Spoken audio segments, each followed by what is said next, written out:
Hein, pessoal?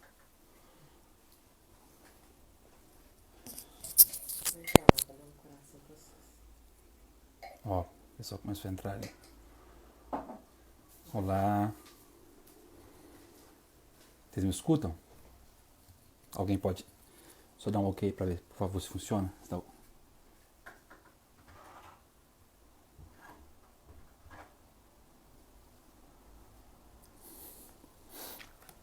Ai, Miguel, parece mina de lâmina ali. Clarice, você entrou agora. Dá um ok aí se está funcionando, por favor. Ou alguém, por favor. Obrigado. Sim, Amaral. A Gia entrou também. Deixa eu chamar o Miguel aqui. Deixa eu ver como é que funciona esse negócio. Peraí. Deixa eu ver se eu consegui. Funcionando.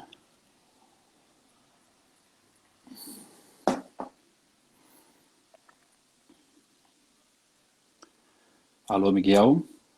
Opa, e aí? Ah, agora Tá deu escutando? certo. Tá. Pra mim aparece só a testa cortada, mas acho que é por causa. Isso. Ficou bom agora. É só ajustar o É. ângulo da câmera. É. Tá bonito, tá Cabelo não tem bonito. como arrumar mesmo. Tudo bem? Tranquilo, e vocês? Joia. Tô tentando me organizar aqui, porque nós não somos igual a Clarice, que tem lá os equipamentos todos comprados já.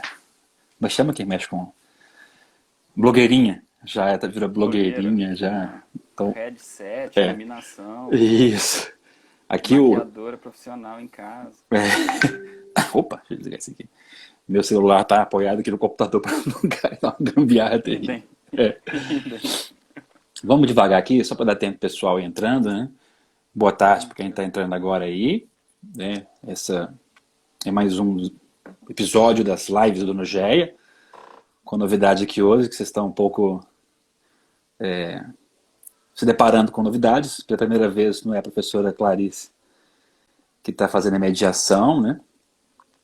Hoje com um convidado que é nosso amigo, professor Miguel Felipe, colega do DGEL, que vai junto comigo aqui, né? Vou mediar a conversa com ele, fazer um bate-papo sobre geografia, mineração e desastres tecnológicos. Enquanto o pessoal vai chegando aí, só para lembrar que a gente tem em torno de 59 minutos, né? Quase uma hora. E Tem um aí, marcador de tempo aqui na tela, pois é, né? A gente tem que ficar de nem olho para no mim. relógio, né? Agora que você falou isso, foi bom você falar, porque eu vou acompanhar do meu relógio aqui do computador para não cortar essa conversa de uma vez, né? Olha só, confesso que eu não desenhei em formato não, Miguel. Pensei assim, Tranquilo. vou bater no papo aqui, né? E eu acho que ontem e hoje também de manhã eu e o Miguel conversamos um pouco, né? Sobre como é que seria esse bate-papo, preparar para interagir com vocês. Eu acho que é importante isso, que os colegas que vão assistir estão falando que o seu som tá baixo, Miguel. Eu não sei se é ele que aumenta ou se é o pessoal que está ouvindo que aumenta, né? Não, eu acho que sou eu aqui mesmo. Eu posso até tentar trocar o microfone ou colocar ele mais perto aqui. Tá. Melhorou, Clarice? Para mim melhorou, inclusive. Né? Acho que depois dá um ok, Beleza. Clarice, melhorou. Então, pessoal, assim, o formato, embora o Miguel é o convidado, ele é o protagonista da conversa aqui, mas é importante que o pessoal também coloque questões para a gente dialogar, né? Tanto questões, reflexões, perguntas, trocar ideias, né? E eu vou não me render muito aqui, mas passar a palavra para o Miguel. E aí a gente vai, Miguel. Não sei se posso começar com uma pergunta, né? Talvez. E meu coisa agora, ele Ah, eu pensando na acho que pergunta, sim. né? Eu pensando no que a gente falou ontem, pensando no que a gente conversou ontem, o que desde 2015, né? Desde antes disso, com certeza, mas 2015 foi um marco, talvez, pelo que aconteceu em Mariana, pela tragédia barra crime, né? E o ano passado em Brumadinho, esses episódios têm chamado a atenção de vários movimentos sociais, de vários acadêmicos, né, que têm lançado um olhar a partir da sua seara para pensar essa miríade de questões que são colocadas na cena para a gente, né? E óbvio aqui são dois geógrafos conversando, né? Miguel trabalha muito na perspectiva socioambiental, né? E eu queria te provocar nesse sentido, né? Que é o tema da sua fala, né? E a geografia? Como é que ela se insere, como é que ela fica, né? Quais são os desafios, quais são as questões. A gente passa a palavra para que também não ficar rendendo muito do meu lado aqui. É contigo, Miguel. Não, tranquilo. Obrigado, Wagner. Também não vou ficar com formalidades, não, né? Agradecer ao Nugé, Clarice, ao Wagner, mas né, eu acho que o importante aqui é a gente trocar uma ideia. Eu não preparei uma palestra, eu discuti com o Wagner e com a Clarice alguns pontos. E essa sua primeira pergunta, eu acho que ela vai muito de encontro a umas angústias, assim, né, que a gente tem quando a gente estuda o caso. É, se você virar assim, e a geografia? Como é que está a geografia nisso, né? Bom, se a gente for ver estatisticamente, a geografia está até bem, né? A gente fez dentro do Minas de Lama, a gente fez um estudo de metaciência para ver como é que estava a participação da geografia nos estudos dos dois desastres. E se a gente for pegar a área, né, da geografia dentro da CAPES, a gente tem aí em torno de 9% da produção vinda da geografia, né? Pô, digamos que a geografia está, estatisticamente, ela só produziu menos, né, do que a geociências, que produziu aí 20% dos trabalhos, né, o direito, que produziu em torno de 16% dos trabalhos, e a engenharia, que produziu aí em torno de, deixa eu pegar minha cola aqui, ó, a engenharia que produziu em torno de 10%, né? Mas, e se a gente considerar que a geografia, né, o que a CAPES chama de geografia está fragmentado, porque os estudos de geografia física, geomorfologia, climatologia, Sim. eles estão todos naquilo que a CAPES chama de geociências. Então, no final das contas, a participação quantitativa da geografia na discussão dos desastres Uhum. bastante relevante, Uhum. né? O que não quer dizer necessariamente que nós estamos fazendo geografia nesses trabalhos, né? E essa é a sua provocação que eu acho de extrema relevância, né? Se tem uma coisa que é curiosa, né, dessas lacunas, vamos dizer assim, é as próprias preposições que nós usamos para nos referir aos casos, né? Então, assim, como é que a gente vê onde a geografia está escorregando? Quando a gente vira e fala, por exemplo, do desastre de Mariana, né, ou do desastre de Sim, Brumadinho, né? Como fosse no né, município. como se fosse no município, né, É. como se ele estivesse restrito ao município de Mariana, ou como se ele fosse uma questão espacialmente muito bem localizada, né? E a espacialidade desses crimes ela é extremamente complexa, mas muito complexa mesmo, né? Então, só para a gente pensar assim, né, do ponto de vista de distribuição espacial dos danos, imagina o que foram os danos para a população, por exemplo, de Regência, lá no litoral, né, do Espírito Santo, e como que a gente vai abordar isso, né, da mesma forma, ou com as mesmas técnicas, ou com a mesma roupagem que a gente vai abordar os danos que aconteceram em Paracatu de Baixo, em Mariana, ou ali em Barra Longa, né? Então a gente teve uma espacialidade extremamente complexa desses desastres, e a geografia é, por excelência, né, a ciência que deveria se debruçar sobre isso, mas se debruça É. muito pouco, né, por duas questões, na minha opinião. A primeira é por causa dessa especialização exacerbada, né, que a gente vive no contexto da ciência contemporânea, onde, né, eu vou fazer um estudo de um determinado assunto em um determinado local, né? Então é muito difícil a gente ver estudos que sejam mais abrangentes do ponto de vista espacial, sem que eles sejam simplistas, né? E por outro lado, é uma questão da complexidade da escala desses desastres, né? Porque a escala e aí quando eu falo escala, eu não estou me referindo à escala cartográfica meramente, né? Se eu vou fazer um recorte do território A ou B, não é isso. Mas como é que se interpenetram diversas escalas nesses desastres?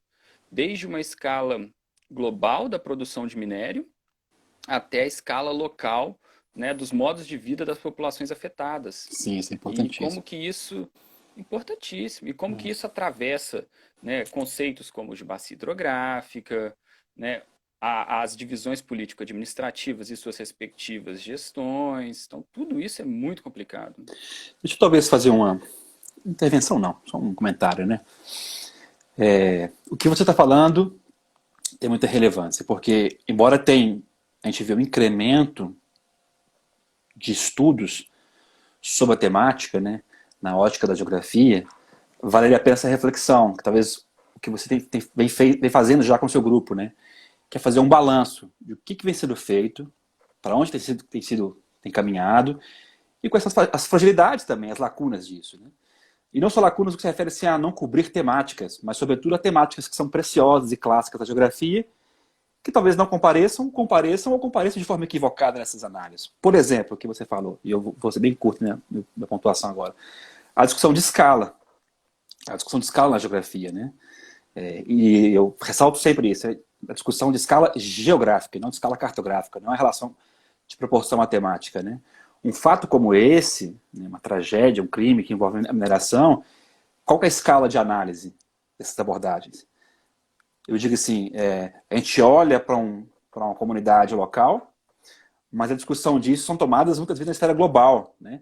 Para referenciar essa discussão, tem dois autores que eu gosto muito, um até separei aqui, um jovem chamado Neil Brenner, um norte-americano que vem fazendo uma discussão sobre escala e urbano, e um colega, um orientando, parceiro dele, chamado Martín Arboleda, é um cara do Chile, que vem discutindo justamente escala da urbanização a partir da mineração, né?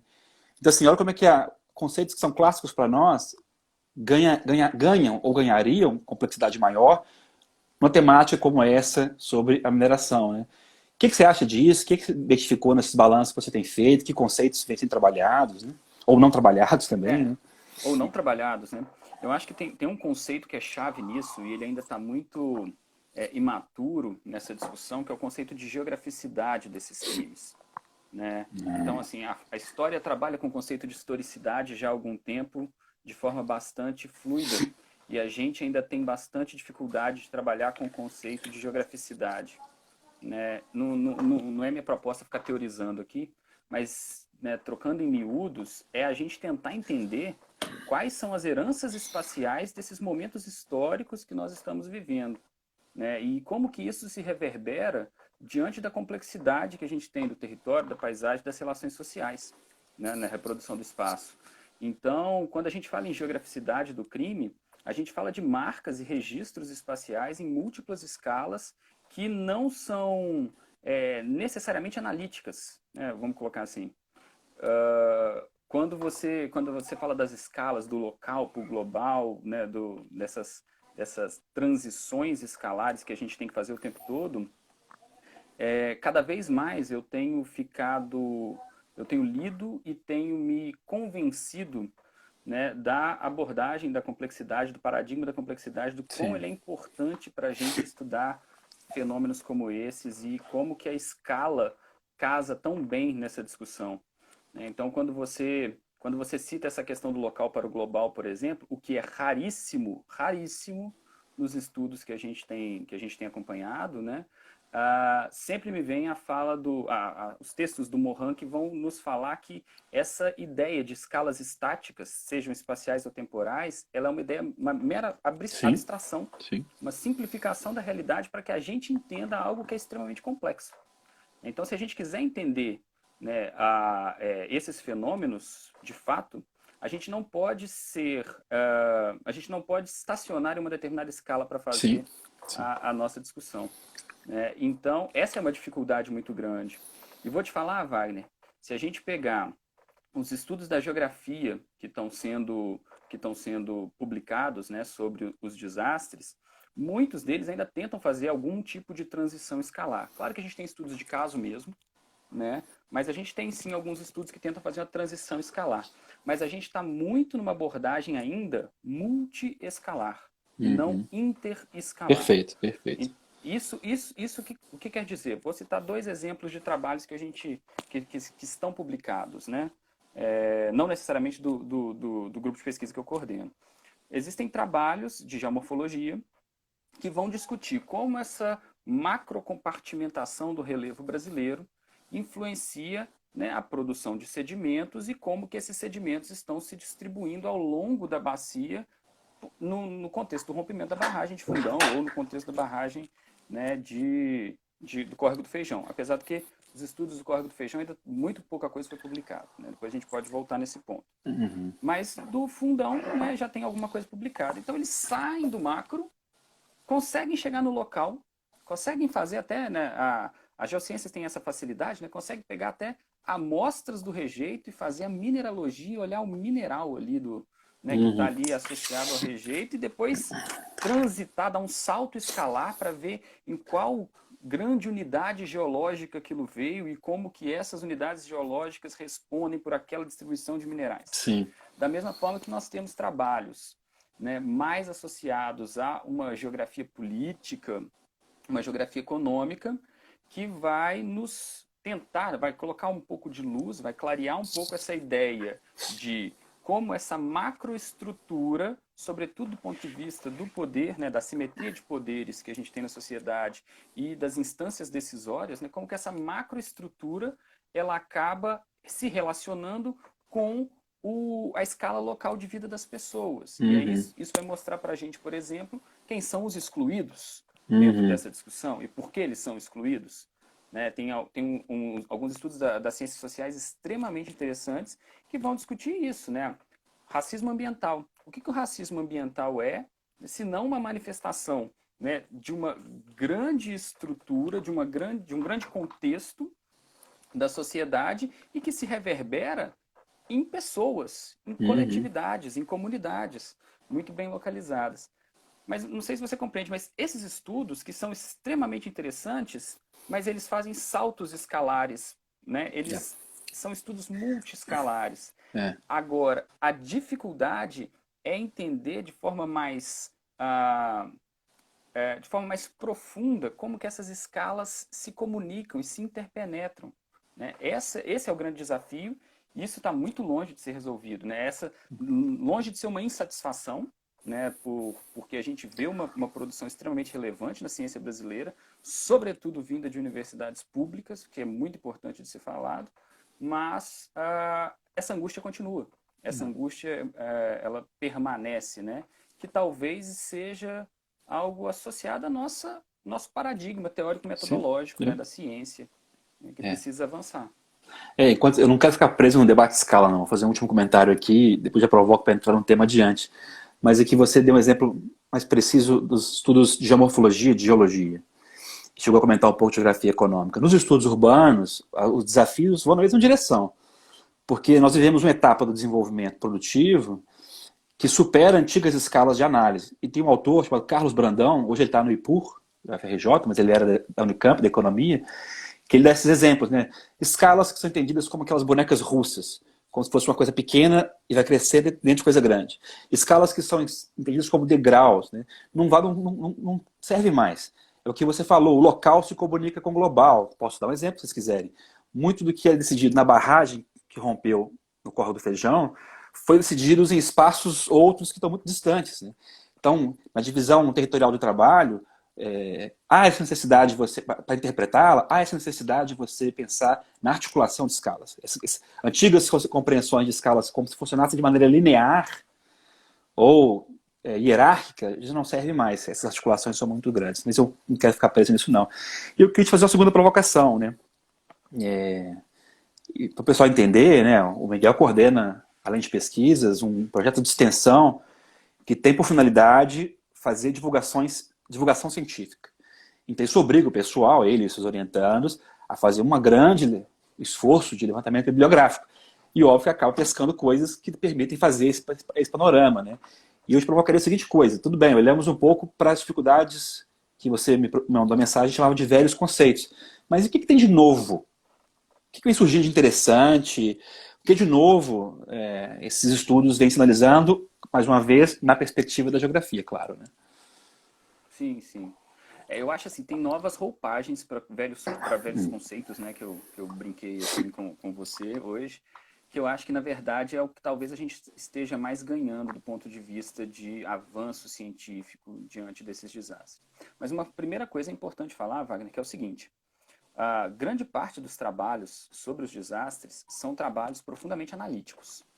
Eles não têm necessariamente uma intencionalidade de avanços científicos, teóricos ou metodológicos. Eles estão, muitos deles, buscando respostas bem pragmáticas para determinadas questões. Né?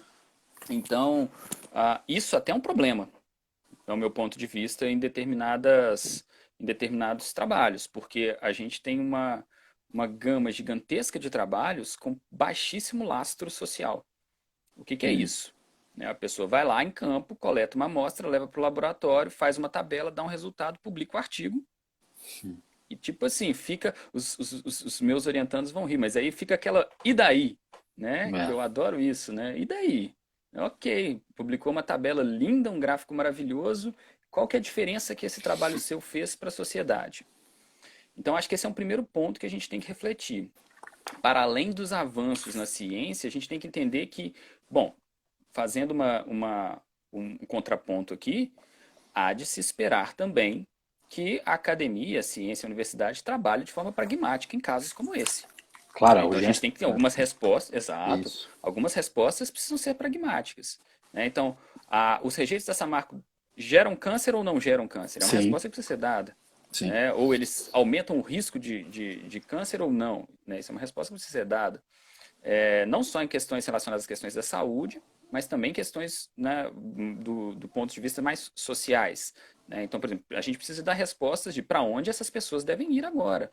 Essas pessoas que estão desabrigadas, que estão sem condições de voltar para o local onde elas moravam, antes para onde elas devem ir. Então, tem algumas respostas que são pragmáticas. Então, esse é um ponto que eu considero relevante de ser levantado.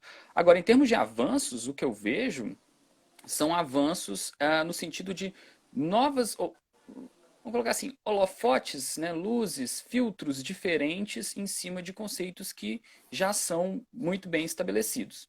Claro que surgem alguns outros conceitos também, não necessariamente surgem, mas assim, começam a ser trazidos à luz alguns outros conceitos que são importantes. Então, assim, alguns conceitos que eu acho que estão sendo trabalhados dentro da geografia de forma bastante interessante, com uma nova roupagem e que, né, pelo menos estão sendo colocados para discutir a mineração de forma mais evidente. Esses conceitos associados à injustiça ambiental, racismo ambiental. Isso é fundamental.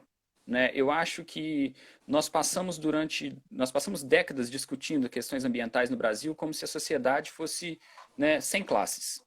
A verdade é essa. E aí, quando a gente vai fazer o licenciamento ambiental,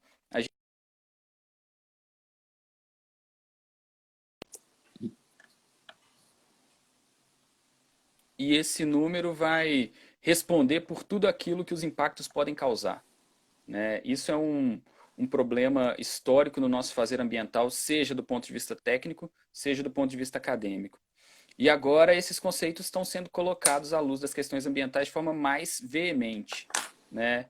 Então, tem trabalhos extremamente interessantes mostrando, por exemplo, que a escolha dos locais onde vão ser implantadas barragens de rejeitos não é uma escolha meramente técnica do ponto de vista de o local mais adequado para a construção ou para a implementação da barragem. Essa escolha ela é política e ela passa, né, ela perpassa questões sociais e econômicas. Então, né, agora ali na região do quadrilátero ferrífero teve uma discussão forte sobre a localização de uma determinada barragem e que ela não foi para frente simplesmente porque tinha um condomínio fechado de bacana embaixo da barragem. Então não vai passar e não passou. Né? Agora, o mesmo se for uma comunidade pobre, negra, com baixa mobilização social, com baixa mobilização política, a barragem vai ficar na cabeça deles e pronto. Né? Então, esse é um avanço que eu estou vendo extremamente interessante, a discussão da mineração. Já tinha isso, mas isso ganhou voga agora.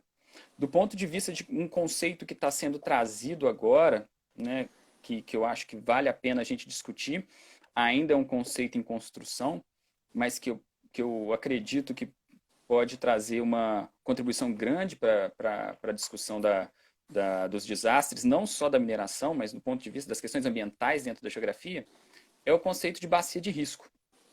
Né? É um conceito muito pouco conhecido ainda. O conceito de bacia hidrográfica é um conceito muito comum para o geógrafo, né? Então a gente trabalha com ele naturalmente, Sim. mas é um conceito que, do ponto de vista das questões ambientais, ainda não era totalmente acessado.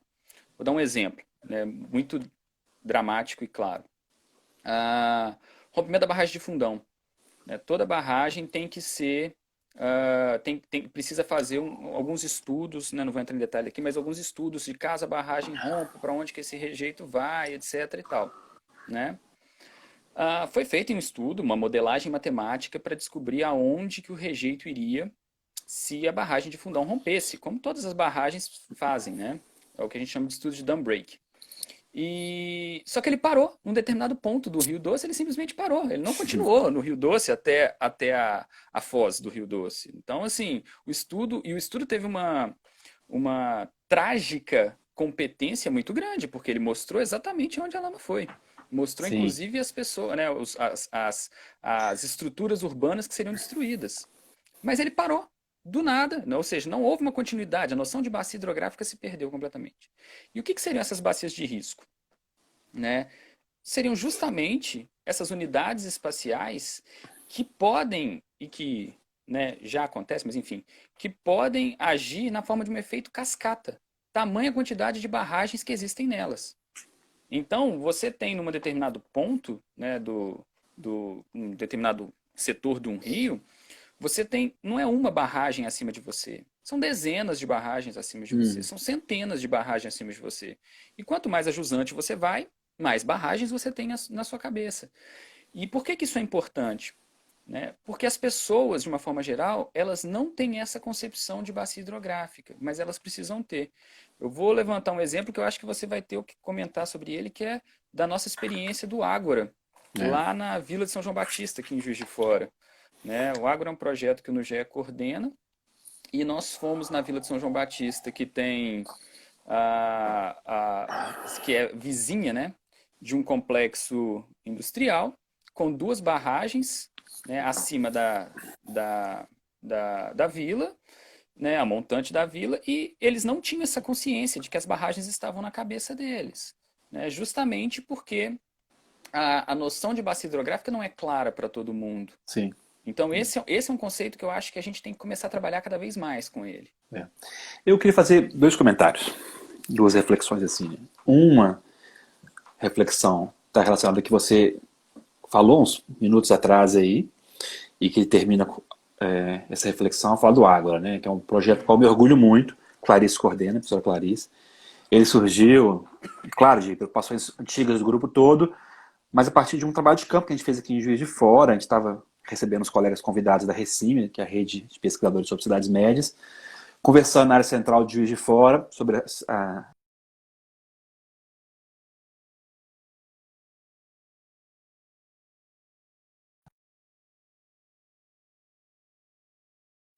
deixa eu pôr aqui meu carregador aqui do celular. Agora ele não chega até lá. A bateria estava acabando aqui. Eu seguro ele aqui. Eu dizia o seguinte, que o projeto surgiu, claro, a partir de preocupações antigas dos professores e professoras, né? Mas a partir de uma experiência que a gente teve aqui com convidados em Juiz de Fora, um colega nosso, ex-aluno, Yuri, falando sobre a cidade, parou um senhor, morador de Juiz de Fora, e pediu para falar, e pô, deu uma aula pra gente, né? Eu fiquei pensando nisso, caramba, que importância que tem, né? Nós ouvirmos, né? Academia, ouvir. Então, são duas coisas que eu queria te provocar para pensar juntos aqui, né? O que você falou, o texto do Weber se chama assim, o papel social do intelectual. Qual que é a relevância do intelectual nesse momento? Né? De quem está pensando, intelectual no sentido de quem pensa as coisas. Né? Em 2015, quando houve o rompimento de Mariana, eu trabalhava em Viçosa ainda. Né? E foi um frisson danado lá, porque muitos pesquisadores de Viçosa têm proximidade com essas discussões de áreas diversas, da área de biologia, etc. Né? Então, e chegou ao ponto, um colega me falou, o Lucas Magno, não sei se está acompanhando aqui, de que a população tinha rejeição já quando você se aproximava para fazer qualquer pesquisa e se anunciava como pesquisador, porque aconteciam coisas absurdas, né? Pessoas que iam lá buscar informação, não voltavam mais. Alguém me contou um caso, não sei se foi você ou o Lucas, de um grupo de pessoas da área de saúde que coletou uma amostra de cabelo na frente da pessoa e ficou discutindo se era câncer ou não, né? Né? Então essa é uma Fui eu que reflexão. comentei. Foi você. O papel social intelectual contemporâneo. Que leva a outra reflexão, né? Que é o seguinte, né? Para quem a gente produz conhecimento, né? A gente fala muito de relatórios técnicos os mais diversos, né? De segurança de barragem, de contaminação de solo, de vulnerabilidade socioambiental, de risco, e caralho, a quatro que a gente possa falar aqui, né? Mas como é que a população, que é a mais interessada nessas discussões, né, digere tudo isso, né? Digere, interpreta tudo isso. Então, são duas reflexões que me fiz entender, que sei que você fala muito bem sobre isso, eu queria te provocar mais para a gente socializar com os colegas aqui. Né? Não, eu vou começar Inferno agora. contando um caso que é por um bom tempo, por um bom período de tempo, eu fiquei com vergonha desse caso, mas hoje eu acho que foi uma grande escola. Já tinha 2, 3 anos que eu estava. 3 anos não, né? Mas já tinha 2 anos que eu estava estudando o rompimento de fundão. Já tinha ido na área em torno de 15, 16 vezes, né? E num belo dia, numa das visitas que eu fiz, me colocaram de surpresa, né? Eu já tinha conversado com diversos atingidos e tal, e me colocaram de surpresa numa reunião com diversos atingidos, né?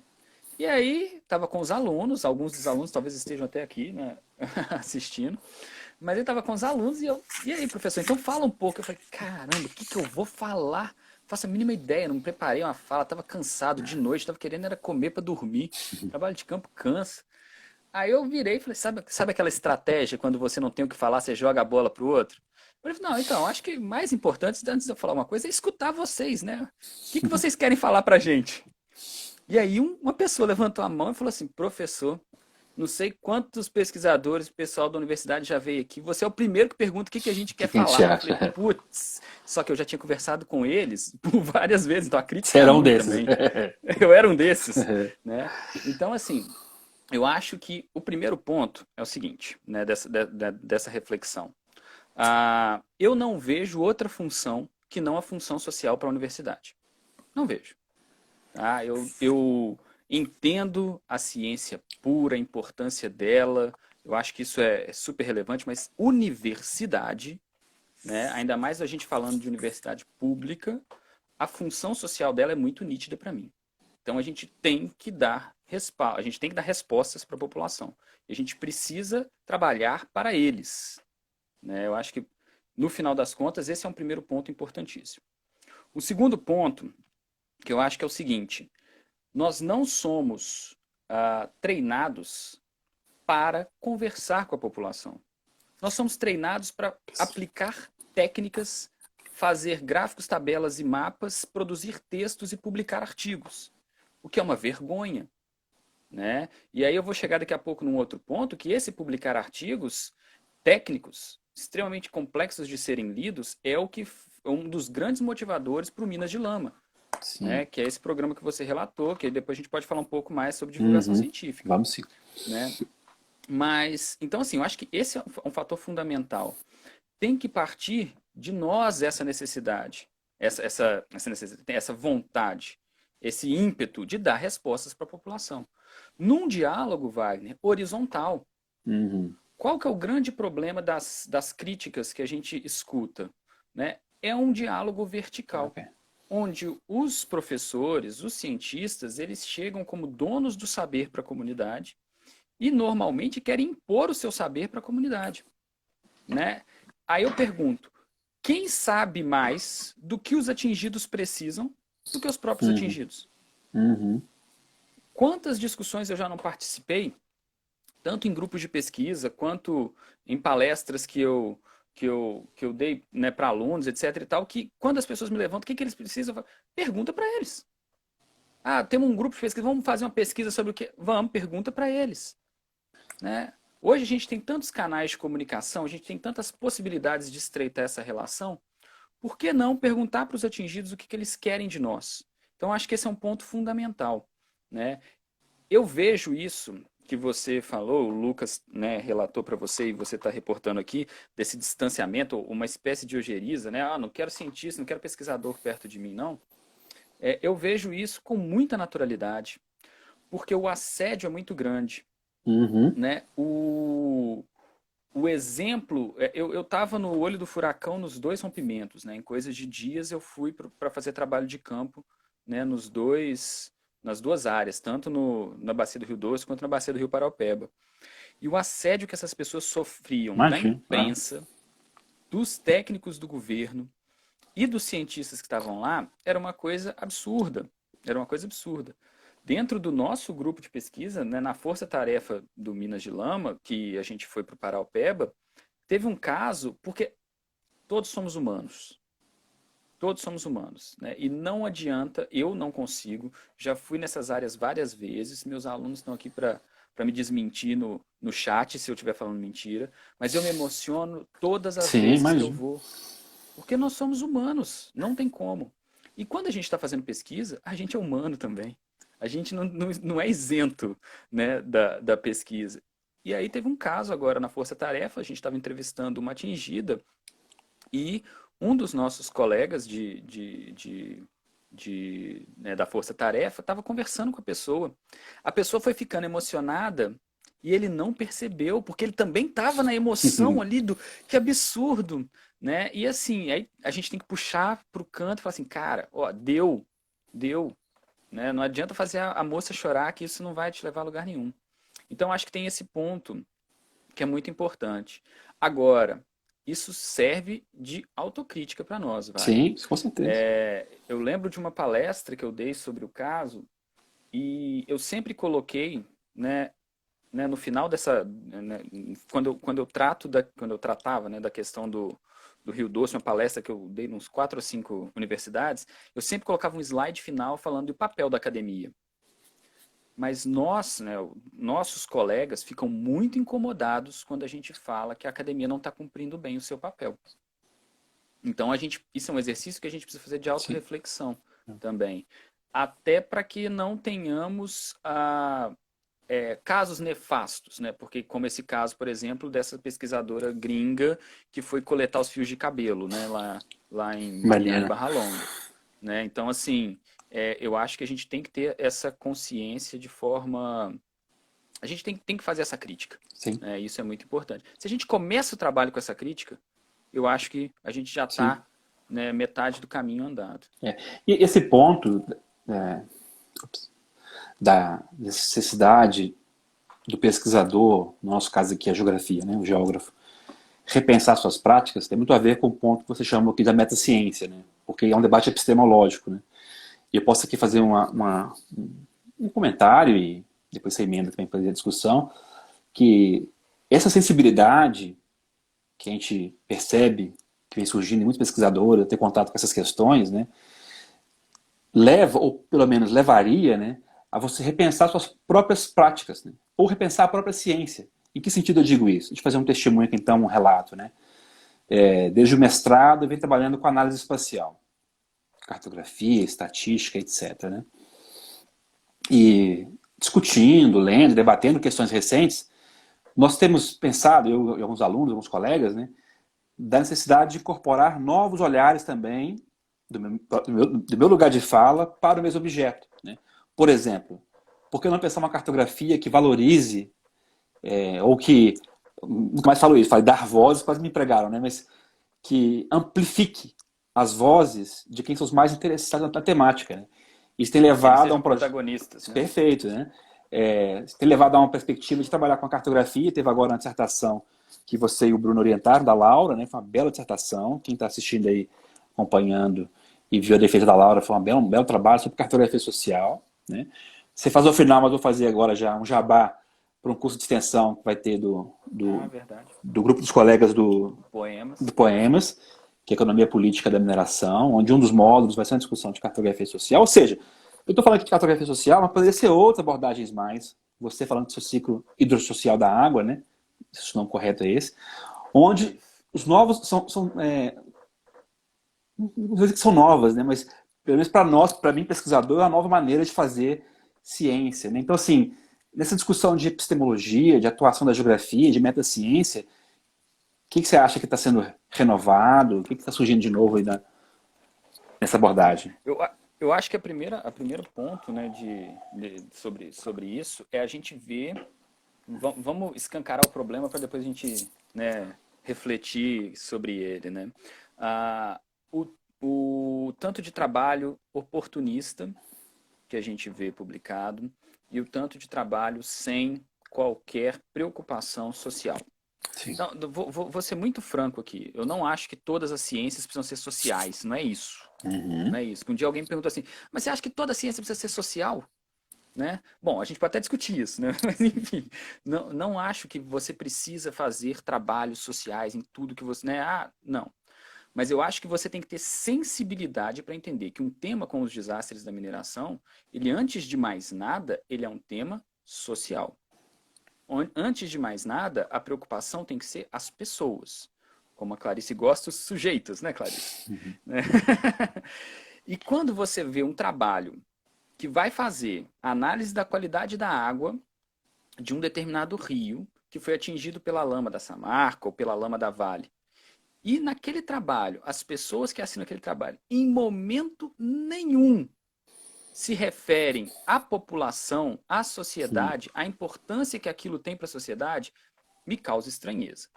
Para vocês terem uma ideia, nesse trabalho, nesse estudo de metaciência que a Rebeca e o Alfredo me ajudaram a fazer, a gente encontrou 245 artigos. A gente fez uma avaliação de 245 trabalhos, documentos de uma forma geral, né? É, desses 245, 40% não tinham o que a gente chamou de lastro social. O que é isso? Não é, são trabalhos que não são propositivos ou não têm uma preocupação de dar algum tipo de resposta mais direta à sociedade. São trabalhos meramente técnicos. É aquele exemplo que eu dei no começo da nossa conversa. A pessoa vai lá, coleta uma amostra, leva para o laboratório, dá um resultado no aparelho, aquele resultado do aparelho ele coloca no artigo e ele publica um artigo sobre aquilo. Né? Esses trabalhos são desimportantes? Não, Não, não é discussão é essa. não são. Não é, exatamente, a discussão não é essa. Mas esses trabalhos não dão as respostas que a população precisa, que a É, sociedade precisa. Né? 40% é um número muito grande. É um número, assim, é um percentual que eu considero muito grande. Principalmente se a gente considerar que desses 40, né, vamos colocar, desses 245 trabalhos, a maioria é da geografia, direito, comunicação, geociências, engenharias. Sendo que, pelo menos a geografia, a comunicação e o direito não podem se eximir da discussão social. é, Né? Então, eu acho que esse é um problema central nessa discussão, né, do lastro desses é, trabalhos. E aí a gente chega nesse outro ponto que você estava falando. Né? E as nossas metodologias? E as nossas técnicas? Eu vejo com uma clareza muito grande que a gente tem que avançar na direção de abordagens que são ativas, democradas, para que a gente tenha uma ciência de respaldo, para que a gente tenha uma ciência que de fato faça diferença. Isso eu tenho uma clareza muito grande. Né? A cartografia social é algo que eu conheci muito recentemente, graças aos alunos, graças a Carol Embeloni, a sim. Laura, que fizeram dissertações utilizando-se dela, graças ao Wagner, que me deu aulas e aulas sobre isso, o Gustavo, né? A gente vai se cercando de pessoas para nos ajudar, e é uma ferramenta, que o Wagner não vai deixar que eu chame de ferramenta, mas enfim, a gente pode discutir isso depois. Mas é uma concepção, Wagner, Sim, né? bom. que é fabulosa Sim. nesse sentido, né? Mas não só ela. Não precisamos pensar que só porque o trabalho tem números, ele é desvinculado de lastro social. Perfeito. Não é É, isso isso. que eu ia falar agora. É. Eu tô, desculpa te interromper, Miguel, só para exemplificar isso. Eu tô nesse projeto de extensão nosso, Cartografia Social, é um dos projetos que estão ligados ao Minas de Lama, né? Embora nós estamos morrendo de receio de como vai ser executado, porque, por questão óbvia, nós estamos vivendo a fase de pandemia, né? Nós estamos reunindo todas as quartas-feiras à noite para ler alguns textos e conversar sobre isso, né? O que a gente tem ficado amarrado em nossas ideias é que não vai todo mundo agora fazer pesquisa qualitativa. Não estou dizendo isso. Que só apenas pesquisa qualitativa que importa. Mas é a certeza de que está tendo uma virada cartográfica, uma virada de concepção, uma virada epistemológica, digamos assim, né? Onde as preocupações são outras agora. Os problemas podem ser os mesmos, mas a preocupação de como você interpreta, toma contato e analisa esse problema é que vem sendo ampliada, vou chamar assim, de ampliada, né? Então, nesse sentido, porque senão se cai numa banalização, que eu já ouvi de alguns colegas, e fico muito triste de ouvir isso. Ah, trabalho que tem número não presta. Então, estou perdido, porque então, acaba com a matemática, acaba com a física, acaba com a física. Não é por aí. Né? Não vamos ser tão. Uma ignorância tão chita. Vou fazer uma fala bem dura aqui. De uma ignorância tão chita. Mas é a certeza de que há uma virada epistemológica em alguns campos de saber. E um deles é a cartografia. Com certeza outro deles é a geografia. Né? Isso é importante levar em consideração. Clarice fez uma pergunta e eu queria amarrar com a provocação que eu vou te fazer agora, Miguel. Porque é o seguinte, todo esse discurso nosso aqui é coerente e é muito bonito. Né? Mas operacionalizá-lo não é nada fácil na academia. Não só do ponto de vista de dificuldades nossas, porque quem está assistindo está vendo que a gente está super preocupado, aprendendo, trocando ideia com colegas, com alunos e aprendendo coisas novas. Você acabou de falar sobre cartografia social. Mas há uma camisa de força muito grande para quem faz pesquisa, porque precisa de financiamento, precisa de dinheiro para fazer pesquisa. Tem que pagar bolsa para alunos, tem que financiar trabalho de campo. Né? E preocupa muito como que hoje no Brasil, os principais financiadores de pesquisas fora da esfera privada são as agências de fomento, FAPEMIG, CNPq, São Paulo FAPESP, CAPES, etc. Né? E aí você vê uma relação quase que promíscua dessas agências com algumas empresas. Por exemplo, a FAPEMIG lançou, FAPEMIG, que está na fase de crise, não tem dinheiro para nada, lançou um edital, um ou mais de um editais específicos para pensar a mineração. Acho que na época era só Mariana, né? Mas quem financiava era essa Marco, por meio de uma fundação.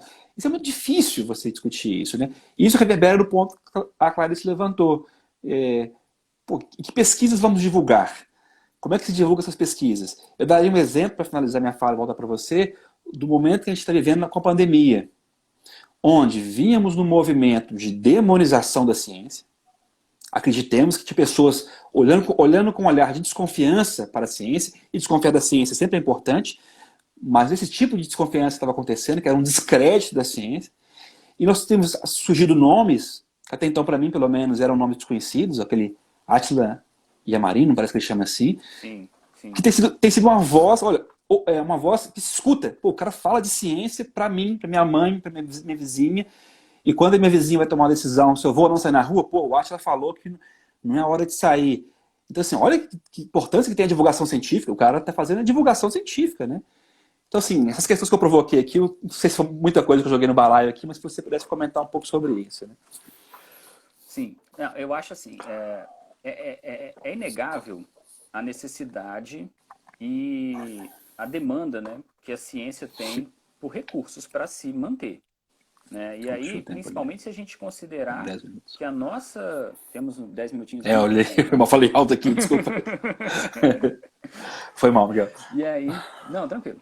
E aí a gente tem que pensar nisso, assim, porque tem que entender também que a ciência no Brasil, ela se faz na pós-graduação, na graduação. Então, quando a gente fala em financiamento de ciência, a gente está falando em formação, a gente está falando em educação. A gente não está falando simplesmente em institutos de pesquisa que vão...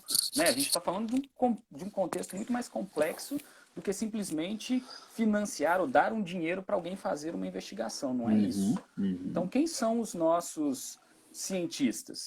São os nossos alunos de mestrado, de doutorado, de iniciação científica.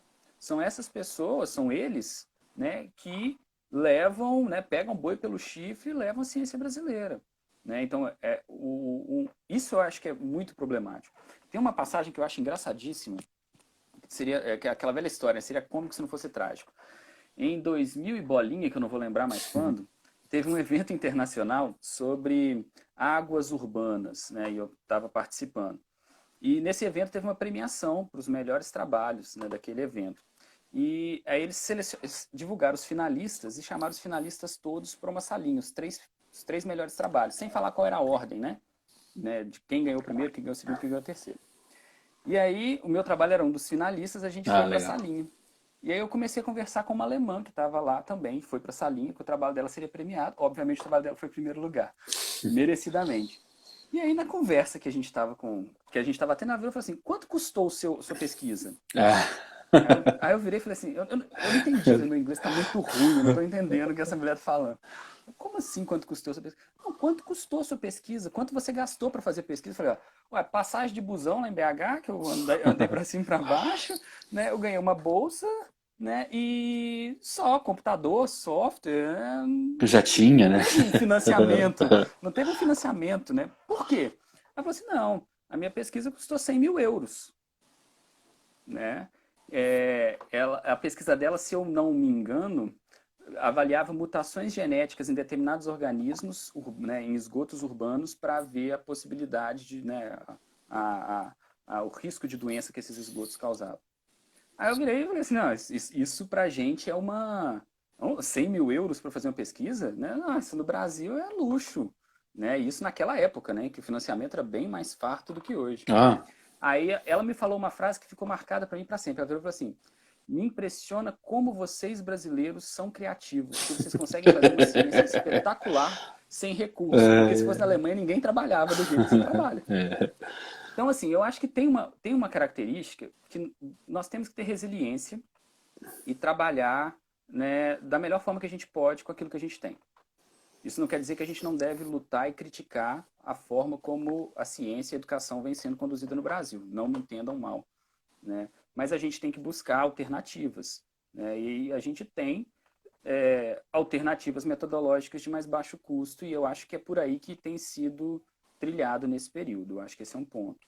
Só que isso é a ponte daquilo que eu ia te falar da questão da divulgação científica. Independentemente da técnica, se a gente vai usar uma técnica muito robusta, né, que vai custar 100 mil euros para ser executada, ou se a gente vai usar uma técnica muito simples, que vai ser meia dúzia de passagem de busão para poder fazer, né, isso não quer dizer que uma pesquisa é melhor do que a outra. E mais do que isso não quer dizer, pela técnica que você escolheu, que a sua pesquisa está... não vou usar o termo mais correto, né, que os seus resultados são mais corretos. Vamos colocar assim, mais adequado à realidade do problema que está sendo investigado. Então, muitas dessas pesquisas que eu estou relatando aqui, com baixíssimo lastro social, são pesquisas de alto custo, né? De grupos de pesquisa que são bem consolidados no Brasil, mas que são aquilo que a gente vem chamando de alpinistas acadêmicos, né? Então, dando números às coisas, né? A Universidade Federal do Paraná e a Universidade Federal de São Paulo, elas publicaram mais sobre os desastres da mineração, né, dos desastres da Samarco e da Vale, do que a UFJF, por exemplo. Né? E a UFJF está bem, viu? Não está mal, não. A UFJF está entre as top 10 no Brasil em termos de publicação que mais tem sobre os publicado? desastres. Então, assim... Eu tô com medo de ser deselegante aqui, mas assim, eu vi um livro recentemente, uma pessoa que eu conheço, sobre um tema ligado a Brumadinho, e eu sei que a pessoa nunca pisou em Brumadinho. Exatamente, Uma da geografia, então, assim, como é que faz isso? O tanto de trabalho que a gente encontrou de geoprocessamento e sensoriamento remoto, sem qualquer trabalho de campo ou abordagem de campo, não está no gibi. Mas enfim, né, e aonde que eu quero chegar com isso? Né? Vou dar um salto aqui por causa do tempo, né, para poder complementar a provocação que você e a Clarice fizeram. Esses trabalhos, muito ou pouco técnicos, eles não são palatáveis para grande parte da população, e eles não chegam em parte da população. Né? Então, os meus bolsistas do Minas de Lama acabaram de trabalhar agora sobre um artigo em inglês, né, que fala sobre um negócio chamado citogenotoxicidade. O que é isso? Né? O que é isso? Não sei, pergunta para o Augusto. Não, brincadeira. Mas basicamente é a possibilidade de mutação genética que as células têm, né, derivadas do efeito da lama. Isso está diretamente associado ao risco de câncer. Olha a importância desse trabalho, percebe? É um trabalho de relevância altíssima, mas que se a população pegar para ler, não vai entender absolutamente nada. E muito dessas discussões de pseudociências e desse descrédito que a ciência ganha, né, ganhou, né, vamos colocar assim, talvez a pandemia seja uma virada de página, mas enfim, muito desse descrédito vem justamente da dificuldade que as pessoas têm de ler a boa ciência. Então, a divulgação científica é uma ferramenta, um artefato de importância primeira, na minha opinião, na comunicação entre ciência, academia, universidade e a população, né? É muito mais fácil, muito mais salutar eu virar para a pessoa e falar o seguinte: olha, esse rejeito aqui, em tal lugar, ele tem um risco mais alto de gerar câncer, sim. Mas aí onde você está morando, até agora os dados mostraram que está tranquilo. Então, a importância, e não é fácil fazer isso, porque você tem que mudar a linguagem. Então, a Uhum. importância da divulgação científica, para mim, é gigantesca. É. É essa a principal motivação do Minas de Lama. Né? Eu tô aqui no Instagram do Minas de Lama, inclusive, porque eu não tenho Instagram, né?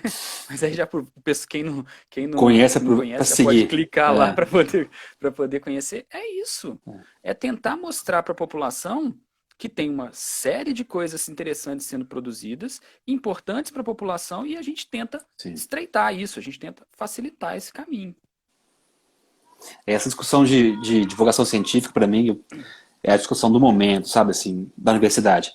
Foi necessário os episódios de Mariana e Brumadinho, e agora mais do que E da nunca, pandemia? da pandemia, agora mais do que nunca a pandemia, para que a universidade, e o quarto elemento, que é o pior de todos, um governo que não valoriza a ciência. Então foi necessário isso para que a gente saísse um pouco da nossa região de conforto, tentássemos repensar nossas práticas, sobretudo práticas de divulgação científica. Né? Eu não sei se dá tempo, Miguel, tenho 4 minutos aqui ainda, mas tem um último ponto que você me sugeriu que eu queria pensar se. Nós estamos falando de pandemia, pandemia, pandemia. Teve uma live há pouco tempo do Bruno e algumas pessoas sobre mineração e relações de trabalho em época de pandemia. Eu não sei se você quer falar algo sobre isso, pensar algo sobre isso, né? Não, então, eu acho assim que acho que vale a pena só jogar a reflexão, a gente não tem como se delongar nela, né? Mas a mineração ela é uma atividade econômica tão específica, com uma natureza tão própria, que ela tem relação inclusive com isso, né? A gente tem dados que estão sendo divulgados de algumas cidades que são chamadas de cidades minerárias, onde os índices de contaminação estão altíssimos, muito acima da Hum, média. A contaminação em relação aos trabalhadores da mineração é uma coisa sim. altíssima, É, né? E isso fica sombreado, né, pelos tentáculos, vamos colocar assim, né, pelo, pelo poder que essas instituições têm de controle da mídia, dos governos. Né? Então, isso não é falado. E isso não é só para a questão da pandemia. Né? A gente fala muito de latifúndio, reforma agrária lá na Amazônia, no Amazonas, no Pará. E aí, quando a gente vai ver para Minas Gerais, quem são os hum, principais latifundiários em Minas Gerais? é, As é. mineradoras. Então, eu acho assim que a gente poderia falar mais uma live sobre isso. Né? Mas, Sim, enfim, é, né? tentando só jogar no ventilador, a gente precisa olhar a mineração, as cidades minerárias, com essa lente, né, de uma atividade econômica com idiosincrasias que fazem com que ela tenha uma perversidade muito grande, né, do ponto de vista social, econômico e ambiental. E é isso que eles tentam velar a todo tempo, né, que eles tentam esconder a todo tempo. É. Muito bem, temos 1 minuto, só para a etapa final. Eu só queria fazer um comentário ainda sobre o que você falou, que é importante quem se interessar pela temática do trabalho na perspectiva geográfica, né? Ontem eu me deparei com uma notícia de jornal que, não sei se vocês estão acompanhando, está tendo muita contaminação em frigoríficos. Muita Sim, contaminação. no sul do Paraná, Santa Brasil, então. Catarina, você testa assim, 95% dos trabalhadores estão contaminados. E saiu ontem uma portaria do governo federal que normatizava o trabalho nos frigoríficos e um artigo, tópico da lei lá, que é da portaria, que é a 12.1.1, desobrigava o teste aos trabalhadores. Então, assim, para não mostrar o que está acontecendo. Então, valeria a pena, quem se interessar, olhar um pouco para o que está acontecendo na mineração também. Como o Gabriel chamou a atenção, nós temos cidades que são muito especializadas nessa atividade econômica. Muito especializadas. E Não só esse a lobby da mineração em mineração em si, atividade é essencial é muito para isso, forte. É Wagner. muito forte. Pois é. Então, quem se interessasse, né, é uma agenda que se coloca, a live foi só para provocar. Não se encerra aqui a discussão. Apareceu um relógio para mim agora aqui. É, acho que vale a pena quem está acompanhando aí, já está, imagina, acompanhando os perfis aí de. Eu ia falar assim, dê um joinha aí, a esposa lembrou, não tem joinha no Instagram, não.